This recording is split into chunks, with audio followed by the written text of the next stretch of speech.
इनको कांग्रेस की टिकट दी जाए। 8 नंबर सुबह से लेके शाम तक इन्होंने सर अपने डॉक्यूमेंट पूरे रेडी किए।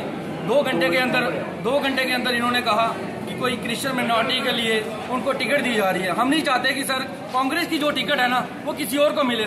अगर कांग्रेस की टिकट जीतनी है ना तो सर नागेश्वर नारायण को वोट देना पड़ेगा, उनको टिकट देनी पड़ेगी। हम ये चाहते हैं, हम ये सर ये नागेश्वर नारायण को ये टिकट दी जाए वार्ड नंबर 8 की।